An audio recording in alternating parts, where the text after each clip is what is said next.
Hello, my name is Miranda and welcome back to this. Today I am going to be taking you through some books that are on my TBR that I think will be 5 stars, or at least I will love them very much. Most of the time for me, 5-star books kind of come out of nowhere. They're not like books that I'm anticipating necessarily, or books that I'm like, I know I'll love this, and then it automatically becomes a 5-star book. They often are things that are a little bit different and kind of take me by surprise.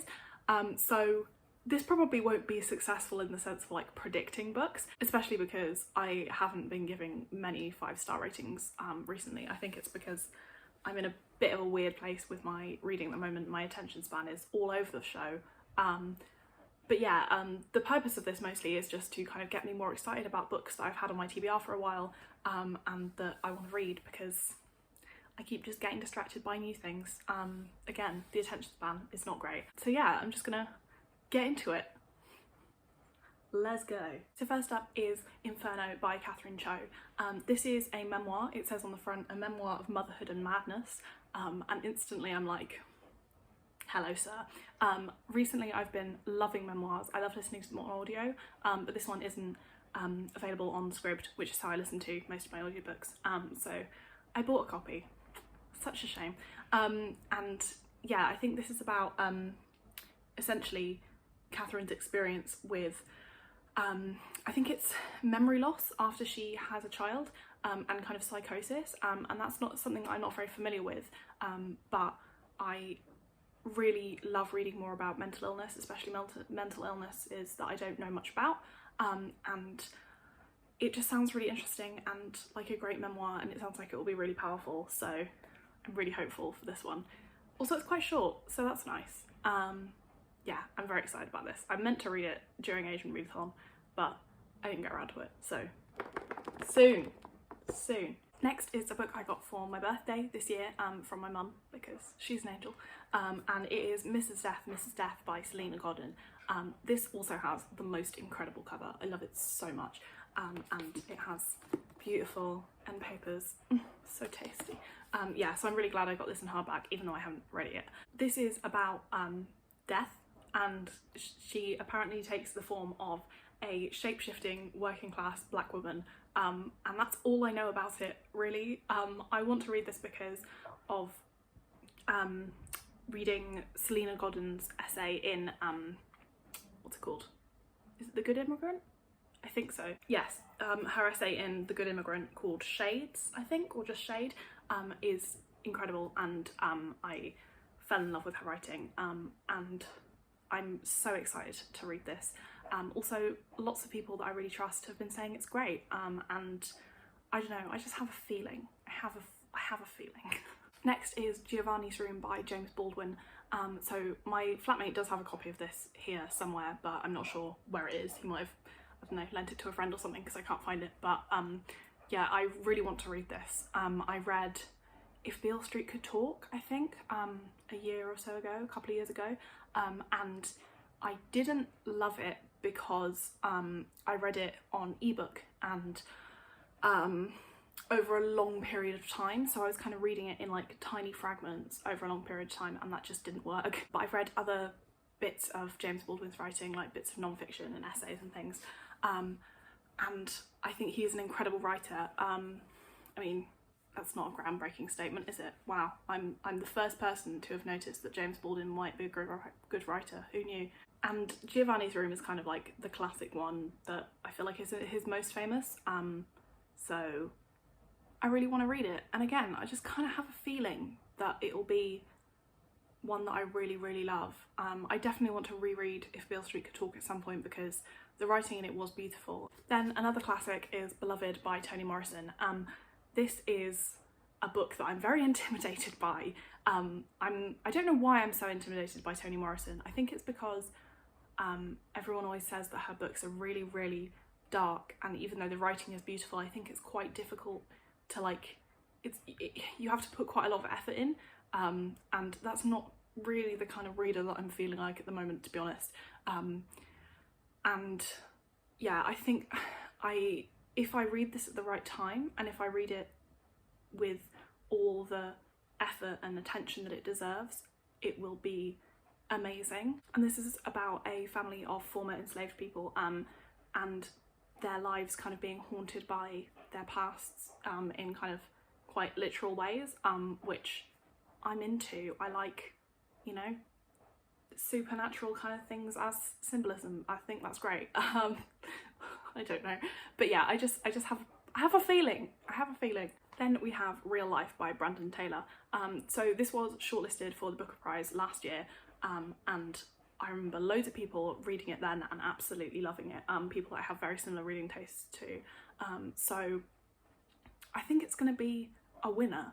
I don't know why I haven't read it yet, to be quite honest. I'm very excited about it still, and I think it's about a young man on a college campus and kind of his odd relationships with his friends, and that just sounds like a great book for me. I love just books about characters just doing stuff and having interesting relationships, so I really think I will love this, and I need to read it. For God's sake, I'm so behind. Speaking of being behind on a book craze or book hype, it's The Vanishing Half by Brit Bennett. I still haven't read this. I've had this since the beginning of this year. I bought it as a kind of Christmas present for myself in the Boxing Day sales, and I still haven't read it. Yeah, I don't know why.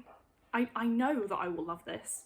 I know, because everyone does, and it's kind of got to the point where I'm not worried about it being overhyped, because I know lots of people who've read it since the hype was happening, and you know, since it's kind of died down, and they all love it as well and said it kind of lives up to it. So I'm like, I'm not even worried about that. This is, in case you haven't heard of it, about two twins who are black but can pass for white, and have very light skin, and I think it's about, how do I not know for sure? I don't know, but I think it's about one of them choosing to kind of hide her black identity, and one of them choosing to embrace it, and how their lives kind of diverge, and then how their families' lives change.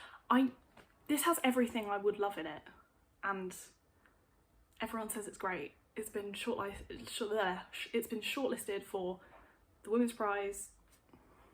Why haven't I read it yet? For God's sake. Speaking of why haven't I read it yet, The Title Zone by Sarah Moss. So I bought this last summer, and I need to read it because I have loved both of the other books by Sarah Moss that I have read. Summer Water was one of my favourite books of last year, and I also adored Ghost Wall when I read it a couple of years ago. And I know that I will love this one because Sarah Moss is a fantastic writer. I just need to read it. All I know about this is that it's about a girl who was at school, and then one day her heart just stops, and it's about what happens from there, and no one knows why it happens. I don't know, I want to read it, and I know that it will be great. Then we have Pachinko by Min Jin Lee. This is another one that I was kind of thinking I might read for the Asian Readathon, didn't get around to it, and again, one that everyone bloody loves. I know that I'll love this. It's a historical, family-centred thing. It's really long, and I really love long books that let you get like really into the characters' heads. Why haven't I read it? Read it. Then lastly, we have two fantasy novels, which I almost always give 5 stars because I read fantasy very sparingly, but when I do, I read the good shit. So it always like gets me really immersed, and I get really into it, and it's a great time. So I know that these will be 5 stars. The first one is The Alloy of Law by Brandon Sanderson. This is there are 2 Mistborn trilogies. I have read the first trilogy. This is the first book of the second trilogy, if that makes sense. I loved all of the first trilogy. I gave all of them 5 stars. They were all fantastic. Brandon Sanderson is an incredible fantasy writer. He is my boyfriend's favourite fantasy writer, and he will not rest until I have read every single book that Brandon Sanderson has written, which is a lot. and they're very long, apart from this one, which is nice and short. But yeah, I know that I'll love this. I know. It's gonna be great. I also think I will love this because it is set in a world that I already know, the kind of Mistborn world, but like a few hundred years in the future, I think. So it's a kind of different sort of like vibe, whereas the previous Mistborn trilogy is about, it's kind of like your typical medieval style fantasy setting. This is much more like steampunk-esque, and I'm very much into that, so very excited for this. And then lastly we have The Obelisk Gate by N.K. Jemisin. So I read the 5th season by N.K. Jemisin last year in like October, November, I think. Maybe even September, I don't know. And I loved it, I gave it 5 stars.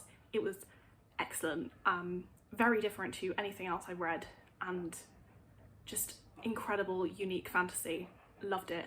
And this is the second one in the trilogy, and I'm so excited for it because everything I've heard about the kind of second and third books in the trilogy is just that they're even better, and they just kind of build on everything, and I'm up for that, can't complain.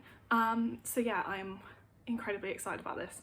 I can't really remember what happened in the first one because I have a terrible memory. How many times can I mention that? It's like a staple at this point. If I don't mention in a video that I have a terrible memory, you know that something's wrong. Anyway, I think this will be a winner. I'm so excited. So there you have it, my 5-star predictions. Accidentally 10 of them, didn't mean to do that, but here we are. And yeah, I am obviously very excited to read all these, but I probably won't read them for another year because I'm terrible at forgetting about books that I'm excited about and just leaping on new ones instead. But once I have read all of them, maybe I'll do an update video in about 10 years time. Who knows? Yeah, that'll be exciting. Look out for that. I've said that I will mention my current TBR in my videos to try and hold myself accountable, and then I keep forgetting. So my TBR at the moment, as of the day of upload, is this number. Oh, if I forget to put it on the screen, I will put it in the description, because I am a chaos gremlin who has a terrible memory, as we've already ascertained. Anyway, thank you very much for watching. I will see you very soon.